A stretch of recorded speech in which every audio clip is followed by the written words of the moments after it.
Salut les poissons paradis! Bro, what are you talking about, man? J'ai essayé de faire une entrée différente. Quelle déception.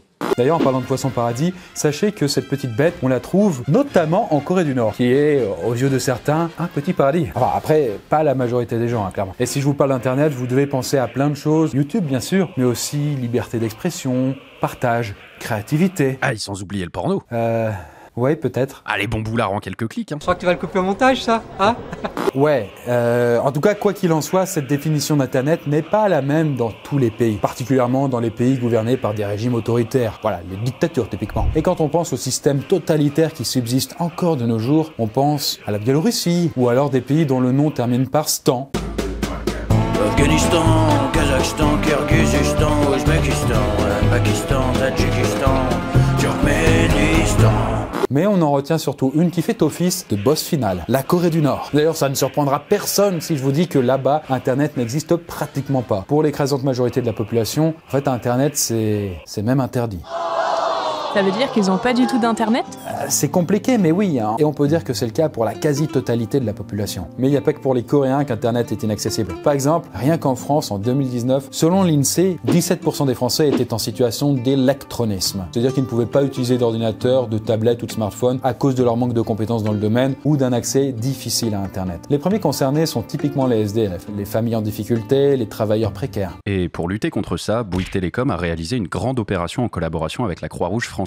C'est l'opération Don de Giga. Et à l'issue de cette opération, plusieurs milliers de forfaits de smartphones ont été distribués à ceux qui en avaient besoin. En tout cas, si vous voulez en savoir plus et que vous connaissez peut-être des gens en cas d'électronisme, n'hésitez pas à les jeter un œil dans la description. Mais revenons plutôt en Corée du Nord. Et là, la question c'est pourquoi? Pourquoi il n'y a pas Internet et comment s'y prend le gouvernement pour qu'une telle chose soit possible? Eh bien, c'est ce qu'on va voir en 360 secondes. Bien, si un jour vous allez faire du tourisme en Corée du Nord, vous risquez rapidement de perdre le réflexe de consulter vos réseaux sociaux. Ça, c'est parce qu'Internet est censuré. Oui, mais non, en fait, c'est surtout parce qu'Internet est cher. Il n'y a pas de Wi-Fi et le seul moyen d'avoir un accès à Internet, c'est en passant par le principal fournisseur d'accès en Corée du Nord, j'ai nommé Koryolink. En fait, il vous en coûtera la modique somme de 10 € pour 50 mégas. Enfin, de toute façon, vous pouvez même pas faire grand chose avec 50 mégas, puisqu'en 2016, ce fournisseur d'accès avait restreint l'accès à Facebook, Twitter et bien évidemment à YouTube. Et encore, vous avez du pot parce que vous êtes un touriste. La population coréenne n'est pas tout à fait logée à la même enseigne. Alors, ils peuvent, comme les étrangers, accéder au réseau proposé par Koryolink, notamment depuis leur tablette ou smartphone. Bah, du coup, c'est comme pour les touristes. Bah, pas tout à fait en réalité, parce que vous doutez bien qu'il y a une petite douille. Même si le gouvernement dévoile régulièrement de nouveaux modèles de téléphone sans aucune précision en ce qui concerne les capacités techniques et les composants utilisés, on soupçonne la Corée du Nord de beaucoup en importer de Chine. Ces équipements fonctionnent sous Android. Cependant, avant d'être vendus, ces téléphones et ces tablettes sont estampillés d'un logo d'une marque nord-coréenne et sont revendus à la population après une légère modification de leur système d'exploitation. Tout à fait. On a d'ailleurs des images de propagande qui montrent Kim Jong-un, voilà ce charmant monsieur, Gili.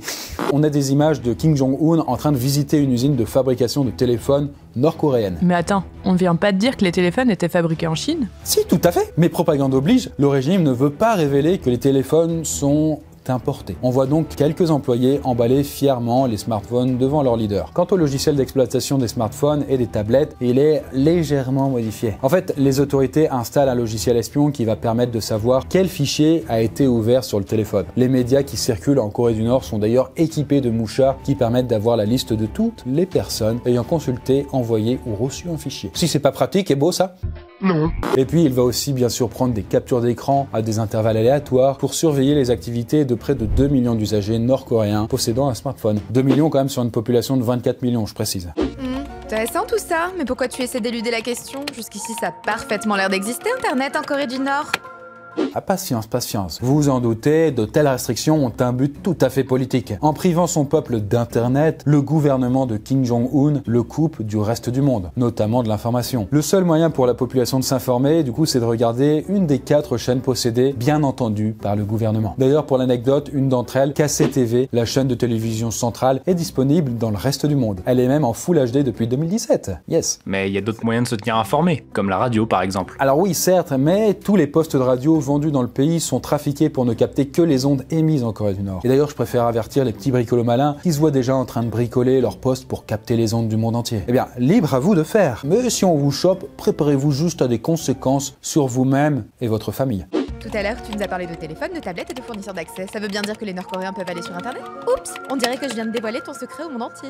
Je n'ai pas dit ça! Alors certes, la population vivant en Corée du Nord peut avoir un téléphone, télécharger des jeux, envoyer des mails, surfer, voilà, une chala quoi. ça sort de nulle part, pardon. Ils sont surveillés, certes, mais ils peuvent le faire. Cependant, ils ne sont pas connectés à Internet. Et ouais, parce que le concept d'Internet, c'est de partager mondialement des milliards de données accessibles partout dans le monde. Or, en Corée du Nord, ce n'est pas le cas. Les téléphones sont connectés à un intranet. Un intranet est un réseau informatique reprenant le fonctionnement d'Internet, mais dans un cercle plus restreint. Il est principalement utilisé par les entreprises et par diverses institutions pour faciliter les communications et l'accès à des données internes à ses utilisateurs. Voilà, une sorte de circuit fermé dont on ne peut pas sortir. Cet intranet a été ouvert en l'an 2000 et répond au doux nom de...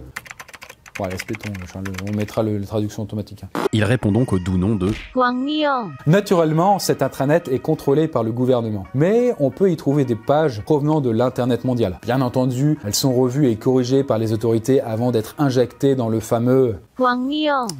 Voilà le truc là. Ceci dit, en 2016, il y a eu une fuite de cet intranet et 28 sites typiquement nord-coréens ont été rendus publics. Ça va peut-être vous décevoir, mais il n'y avait rien de folichon. Juste un équivalent nord-coréen de Facebook, des sites caritatifs, un site d'actualité en version anglais et une version nord-coréenne du site Marmiton. Mais on peut aussi accéder à Internet via un PC, non? Il y a forcément un moyen de magouiller. Oui, certes, mais les ordinateurs sont distribués au compte-gouttes et réservés aux classes sociales les plus élevées. Et on peut supposer que les machines sont bardées de logiciels espions. Quel bordel si on installait un antivirus dessus. De toute façon, avoir un PC, une connexion donne juste un accès à un intranet et pas au web mondial. Et d'ailleurs, pareil dans les cybercafés accessibles à la population. Mais ça veut dire qu'absolument personne n'a Internet? Bien, pas tout à fait. On estime qu'une douzaine de familles nord-coréennes très proches du pouvoir ont un accès libre au même web que nous. C'est un petit peu les alphas, on va dire, du coup, de la société. Et on peut même supposer que d'autres personnes travaillant dans certains organes du gouvernement peuvent y avoir accès. Par exemple, les services de renseignement ou les fameux hackers nord-coréens qui font parfois parler d'eux dans des gros coups. Et parmi le peu de personnes autorisées à aller librement sur Internet, il y a aussi les étudiants en informatique. Enfin, pas tous, hein, mais d'après le professeur Will Scott, un Américain qui a enseigné l'informatique à l'université de Pyongyang, la capitale nord-coréenne, les étudiants percevaient plus Internet comme un outil pour créer des logiciels utiles plutôt qu'une plateforme pour s'exprimer. Après, je précise, quand bien même il y a quelques personnes qui ont un accès libre à Internet, en vérité, elles sont probablement très surveillées et le moindre faux pas, et c'est leur tête et celle de toute leur famille qui tombe. Ce qui est dit, hein.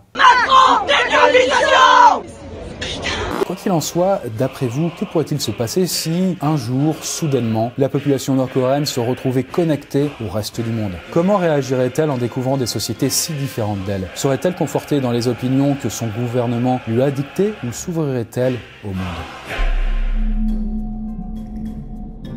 Et bien voilà, j'espère que cette vidéo vous a intéressé et vous aura donné envie d'être libre, peut-être. Oui, au moins autant que les Nord-Coréens. Ouais, probable.